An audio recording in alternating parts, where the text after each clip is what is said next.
국민 여러분, 안녕하십니까?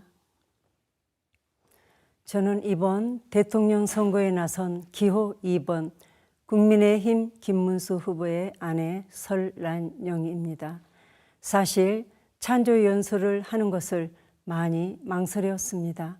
평생 평범한 주부로 살아와서 정치에 대해 잘 모르기 때문입니다. 하지만 저는 김문수 후보를 누구보다 잘 아는 사람입니다.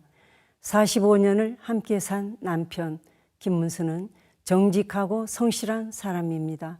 젊은 시절 노동운동을 할 때도 그랬고 국회의원, 도지사, 장관이 돼서도 한결같았습니다.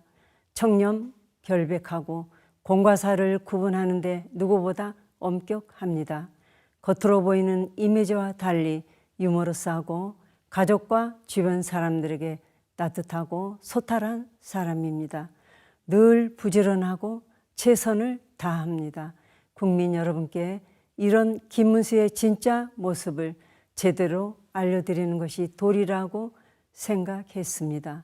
저는 대입 준비를 위해 전남 순천에서 서울로 상경하여 공부를 하던 중 우연히 구로공단에 있는 세진전자라는 회사에 취직을 하게 되었습니다. 1970년대 그 시절 노동자들의 삶은 참으로 비참했습니다.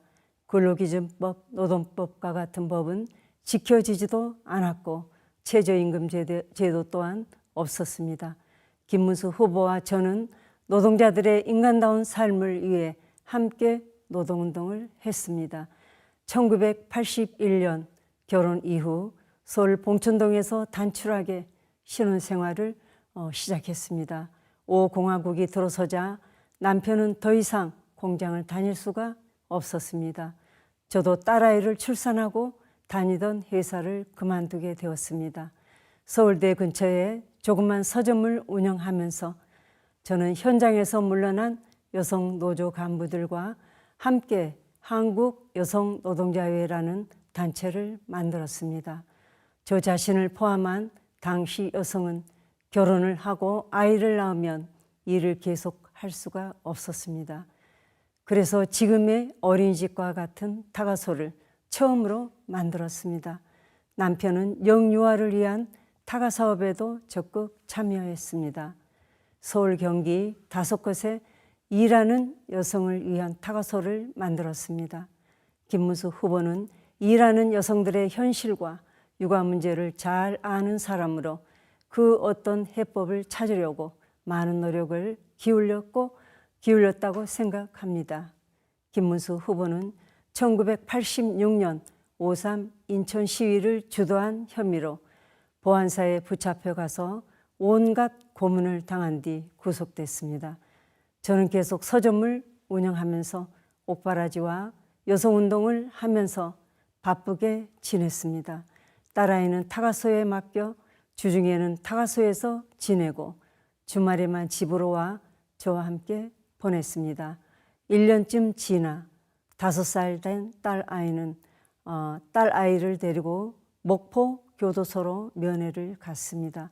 면회 신청을 한 지 한참을 지나 저는 남편과 창살 너머에 마주했습니다. 아빠의 얼굴을 자주 보지 못했던 딸이 놀라지는 않을까 걱정이 됐습니다. 하지만 딸은 아무렇지도 않게 자기가 한글도 깨우쳤고 읽고 쓸 줄을 안다고 자랑을 늘어놓았습니다. 그때 아버지 김문수는 저희 딸에게 많이 미안해했을 겁니다. 주머니에서 작은 물건을 꺼내 주었는데 교도소에서 나눠주는 과자 봉지 속에 있던 장난감이었습니다. 제 딸은 지금 결혼해서 2 아이의 엄마가 됐습니다. 그때 아버지에게 받은 그 장난감을 지금까지 소중하게 간직하고 있습니다. 김문수 후보는 서민적인 사람이 아니라 서민 그 자체인 사람입니다. 국회의원 3번, 경기도지사 2번에 장관까지 지냈지만 우리 부부의 살림살이는 하나도 달라진 것이 없습니다. 김문수 후보는 평소에 전철을 타고 다니고 걷는 것을 좋아합니다. 고용노동부 장관 시절에도 일과 후에 주말에는 전철을 이용했습니다.